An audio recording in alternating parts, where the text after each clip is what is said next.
మనం మెంబర్షిప్ చేయాలి. తెలంగాణకు ఒక రక్షణ కవచం లాగా ఎట్లా మన కార్యకర్తలు మన నాయకత్వం నిలబడాలి అనే ఆలోచనతో మరి వారిని కేవలం మెంబర్షిప్ చేయడమే కాకుండా మెంబర్షిప్ జరిగిన అనంతరం కమిటీల నిర్మాణం మాత్రమే కాకుండా ఆయా కమిటీలకు మరి మొత్తం ప్రతి నియోజకవర్గంలోని మరి ముఖ్యమైన కార్యకర్తలందరికీ కూడా శిక్షణా తరగతులు కూడా నాయకత్వానికి అట్లాగే మరి కార్యకర్తలకు కూడా శిక్షణా తరగతులు పెట్టాలనే నిర్ణయం కూడా తీసుకోవడం జరిగింది. షెడ్యూల్ మొత్తం కూడా మీకు తొందరలోనే వెల్లడిస్తాము. ఎందుకంటే ముందుగాల కొంత దానికి ప్రిపరేటరీ వర్క్ ఉంది. ఆ ప్రిపరేటరీ వర్క్ అయిన వెంటనే, ఎందుకంటే ఆల్రెడీ ఉన్న కమిటీలు రద్దయ్యాయి కాబట్టి వెంటనే మెంబర్షిప్ స్టార్ట్ చేయాల్సి ఉంటుంది. దానిలో కూడా ప్రాసెస్ ఉంటుంది. మీకు తెలుసు, ప్రజాస్వామికంగా ఎన్నికలు చేయాలి, దానికి ప్రిసైడింగ్ ఆఫీసర్ల నియామకం జరగాలి, పరిశీలకుల నియామకం జరగాలి. ఇవన్నిటి మీద కొంత ప్రిపరేటరీ వర్క్ ఉంది.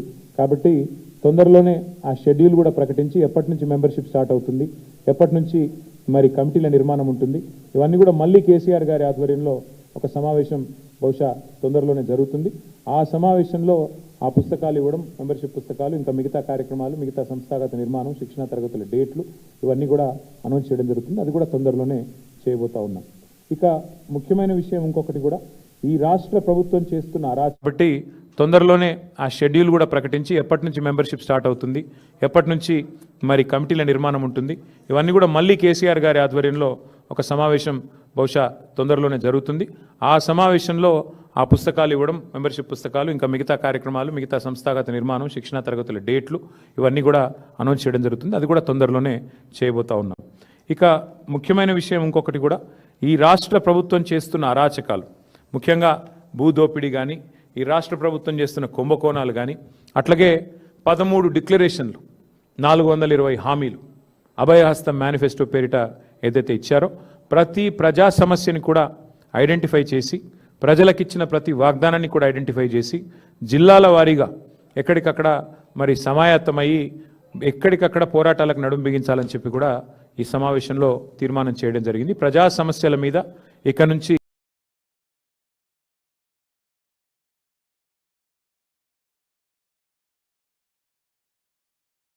జిల్లాల వారీగా ఎక్కడికక్కడ మరి మా నాయకత్వం సమావేశం అవుతుంది.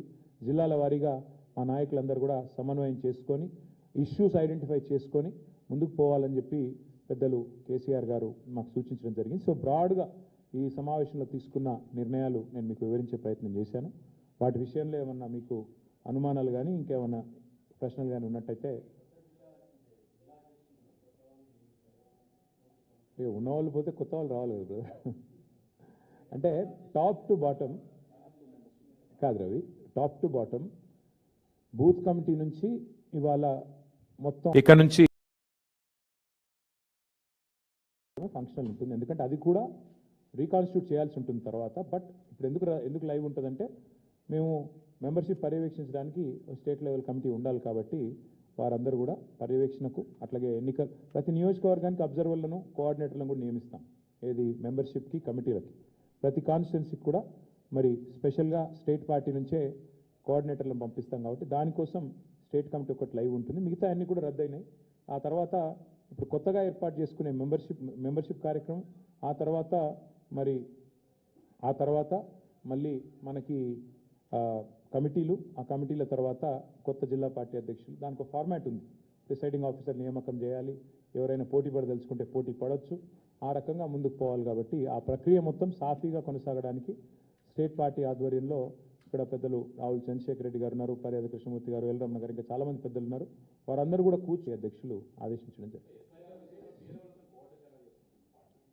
ఎస్ఐఆర్ల విషయంలో మేము ఇప్పటికే అప్రమత్తం అయ్యాము. ఎందుకంటే బీహార్ ఎన్నికల సందర్భంగానే మా టీము, నా ఆధ్వర్యంలో మా గౌరవ పార్లమెంట్ సభ్యులందరం కలిసి మరి చీఫ్ ఎలక్షన్ కమిషనర్ని, 2 ఎలక్షన్ కమిషనర్లను కూడా మేము కలవడం జరిగింది.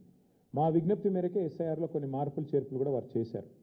బూత్ లెవెల్ ఏజెంట్స్ అపాయింట్మెంట్ కూడా నిజంగా చెప్పాలంటే ఇది బీఆర్ఎస్ ఆ రోజు ప్రతిపాదించిందే. ఇక్కడ ప్రతి గ్రామంలో ప్రతి పార్టీకి నాయకత్వం ఉంటుంది, బూత్ లెవెల్లో కూడా ఉంటుంది. కాబట్టి మీరు మాకు అవకాశం ఇవ్వండి, కొత్త చేర్పులు కానీ ఏమైనా డిలీషన్లు కానీ ఉంటే పారదర్శకంగా చేయండి అని చెప్పి మేము ఆ రోజు ఢిల్లీలో పోయి విజ్ఞప్తి చేశాం. దానికి అనుగుణంగా వారు స్పందించారు, అది మార్పు చేశారు. మేము కూడా బూత్ లెవెల్ ఏజెంట్ల నియామకం ఇప్పటికే దాదాపుగా మరి 90 నియోజకవర్గాల్లో పూర్తయింది. ఇక మిగతా ఒక 20-25 నియోజకవర్గాల్లో పూర్తి చేయాలి. అది కూడా రాబోయే 2-3 రోజుల్లో చేస్తాము. చేసి బిఎల్ఏ అంటారు, బూత్ లెవెల్ ఏజెంట్లు. అఫీషియల్గా బిఎల్ఓ ఉంటారు, బూత్ లెవెల్ ఆఫీసర్. వారితో సమన్వయం చేసుకుని పారదర్శకంగా ఈ ప్రక్రియ సాగడానికి మా పార్టీ వైపు నుంచి విజిలెంట్గా ఉండాలని చెప్పి మా పార్టీ అధ్యక్షులు సూచించారు. దానికి అనుగుణంగా ముందుకు నడుస్తాం. రాశి కంటే వాసి ముఖ్యమని నేను అన్నాను. అంటే ఏదో పేరుకి 1,00,000 దాటింది 2 లక్షలు దాటింది అన్నట్టు కాకుండా చాలా క్వాలిటీ ఇచ్చారు, అది మార్పు చేశారు. మేము కూడా బూత్ లెవెల్ ఏజెంట్ల నియామకం ఇప్పటికే దాదాపుగా మరి 90 నియోజకవర్గాల్లో పూర్తయింది. ఇక మిగతా ఒక 20-25 నియోజకవర్గాల్లో పూర్తి చేయాలి. అది కూడా రాబోయే 2-3 రోజుల్లో చేస్తాము. చేసి బిఎల్ఏ అంటారు, బూత్ లెవెల్ ఏజెంట్లు. అఫీషియల్గా బిఎల్ఓ ఉంటారు, బూత్ లెవెల్ ఆఫీసర్. వారితో సమన్వయం చేసుకుని పారదర్శకంగా ఈ ప్రక్రియ సాగడానికి మా పార్టీ వైపు నుంచి విజిలెంట్గా ఉండాలని చెప్పి మా పార్టీ అధ్యక్షులు సూచించారు. దానికి అనుగుణంగా ముందుకు నడుస్తాం. రాశి కంటే వాసి ముఖ్యమని నేను అన్నాను. అంటే ఏదో పేరుకి 1,00,000 దాటింది 2 లక్షలు దాటింది అన్నట్టు కాకుండా చాలా క్వాలిటేటివ్గా పని చేయండి అని చెప్పి మా అధ్యక్షుల వారు సూచించారు. దానికి అనుగుణంగా మా ఆలోచన ఏమి అంటే తప్పకుండా ఎక్కువ ఎంత ఇప్పుడు నాకు రమణ గారికి పోటీ పెట్టుకొని ఆయన 1,00,000 అంటే నేను 1,10,000 అట్లా కాకుండా నిజంగా నికార్స్గా ఎంతైతే మెంబర్షిప్ జరుగుతుందో ఆ పద్ధతుల్లో చేయాలి. ఆ ఎంపిక చేసిన మెంబర్స్ ఎవరైతే ఉంటారో వాళ్ళనే మళ్ళీ కమిటీలో నియమించి క్రియాశీల సభ్యులకి కమిటీలో ఉండే అవకాశం ఉంటుంది. సో ఆ క్రియాశీల సభ్యులు కమిటీలో ఏర్పాటు చేసుకుంటూ టాప్ టు బాటం అంటే బూత్ లెవెల్ నుంచి స్టేట్ కమిటీ దాకా మళ్ళీ పునర్నిర్మాణం జరగాలి. ఆ డేట్స్ ఏంటి అనేది నేను మీకు తొందరలోనే చెప్తాను. ఎందుకంటే మళ్ళీ కేసీఆర్ గారు ఈ ప్రిపరేటరీ వర్క్ అంతా మేము చేయాలి, పేపర్ వర్క్, దానికి సంబంధించిన ప్రిసైడింగ్ ఆఫీసర్ల నియామకము, ఎన్నికల ప్రక్రియ, ఏ విండో ఉండాలి, బుక్స్ ప్రింటింగ్, ఇవన్నీ ఉంటాయి. కాబట్టి దానికి కొంత సమయం కావాలి మాకు. అది అయిపోగానే వెంటనే కేసీఆర్ గారి ఆధ్వర్యంలో మరో సమావేశం జరుగుతుంది. బట్ ముఖ్యమైన నిర్ణయం ఈరోజు కమిటీలన్నీ రద్దయినాయి కాబట్టి కొత్త కమిటీల ఏర్పాటుకు ఇది మొదటి అడుగు ముందు పడ్డట్టే లెక్క.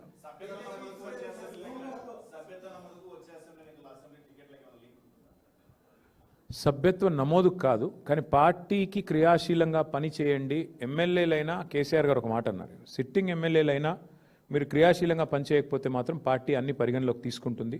క్రియాశీలంగా ఉండండి, కార్యకర్తలకు అందుబాటులో ఉండండి, ప్రజలకు అందుబాటులో ఉండండి, సవ్యంగా పార్టీ ఇచ్చిన టాస్క్లు పూర్తి చేయండి అని చెప్పారు. చెప్పడంతో పాటు పార్టీ అన్ని గమనిస్తుంది, రేపు టికెట్ ఇచ్చేటప్పుడు ఇవన్నీ కూడా పరిగణలోకి తీసుకుంటామని కూడా చెప్పారు.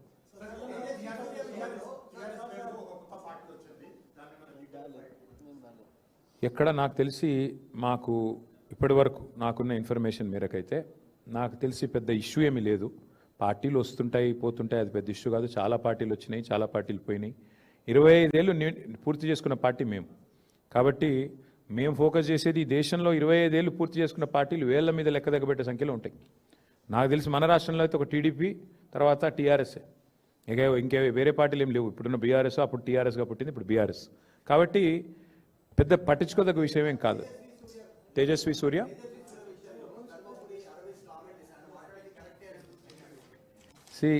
వాళ్ళ పార్టీ ఫిలాసఫీ అది కావచ్చు. నేనేమంటున్నా అంటే భారతీయ జనతా పార్టీ పార్లమెంట్ సభ్యులు తేజస్వి సూర్య గారు మాట్లాడితే అందరికంటే ముందు స్పందించింది మా బీఆర్ఎస్ రాజ్యసభ సభ్యులు వద్దిరాజు రవిచంద్ర గారు, దామోదరరావు గారు. వారిద్దరు కూడా వెంటనే ఖండించడమే కాదు, మరి గట్టిగా వారిని నిలదీశారు. అక్కడే పార్లమెంట్లోనే నిలదీసి అడిగారు. నాకు కూడా తేజస్వి సూర్య గారు ఫోన్ చేశారు, బ్రదర్ నేనేదో అన్నాను, తప్పుగా అర్థం చేసుకున్నారు మీ వాళ్ళంటే. లేదండి, మీరు మాట్లాడింది చాలా తప్పు, నాకు ఆయనతో గతంలో పరిచయం ఉంది. ఫోన్ చేస్తే నేను చెప్పాను, చాలా తీవ్రంగా చెప్పాను, మీరు చాలామంది హృదయాలు గాయపరిచేటట్టు మాట్లాడినారు, మీరు మాట్లాడింది చాలా తప్పు, విరమించుకోండి, ఉపసంహరించుకోండి, పద్ధతి కాదు. ఎందుకంటే మాట్లాడొచ్చు, పార్లమెంట్లో ప్రజాస్వామిక పద్ధతుల్లో మాట్లాడొచ్చు, కానీ మీరు చేసింది చాలా తప్పు, మీరు చేసిన కామెంట్ కూడా తప్పు. ఇది మీ పార్టీ అభిప్రాయమా వ్యక్తిగత అభిప్రాయమా నాకు తెలియదు, బట్ మీరు మాట్లాడింది మాత్రం అస్సలు కరెక్ట్ కాదని చెప్పి నేను కూడా గట్టిగా చెప్పాను. అల్టిమేట్గా మేము ఖండించిన తర్వాతనే ఆయన ఏదో ఎక్స్ప్లెనేషన్ ఇచ్చుకున్నారు. నా ఉద్దేశం అది కాదు, ఇది కాదు, కాంగ్రెస్ని నిలదీయడం, ఎక్స్ప్లెనేషన్ ఇచ్చుకున్నారు. But whatever it is, ఒకటి మాత్రం పక్కా, బీఆర్ఎస్ పార్లమెంట్ సభ్యులు కనుక లోక్సభలో ఉండింటే తేజస్వి సూర్య ఈ పనికిమాలిన మాట మాట్లాడగానే మా వాళ్ళు కష్టమని లేచేటోళ్ళు, వెంటనే తెలంగాణ ప్రజల తరఫున గట్టిగా మాట్లాడేటోళ్ళు. కానీ ఇవాళ ఉత్సవ విగ్రహాలుగా 8+8 = 0 ఫర్ తెలంగాణ అన్నట్టుగా మారిపోయిన పరిస్థితి గురించి సమావేశంలో చర్చ జరిగింది.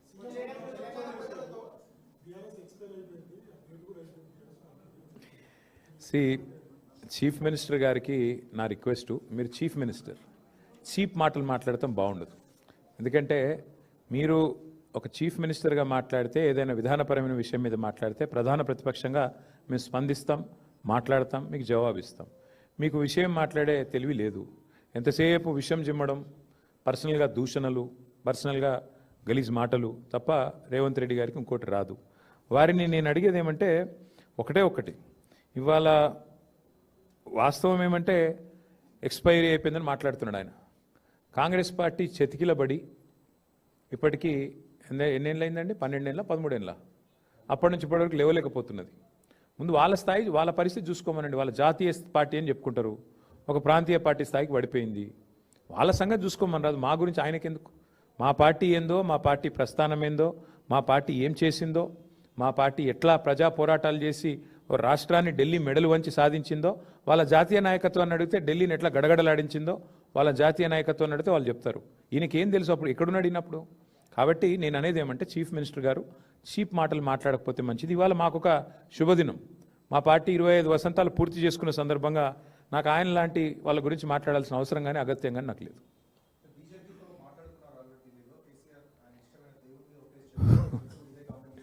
దేవుళ్ళ మీద ఓట్టేసి రుణమాఫీ చేస్తాను తప్పినోడు గురించి ఏం మాడతావు బ్రదర్ నువ్వు?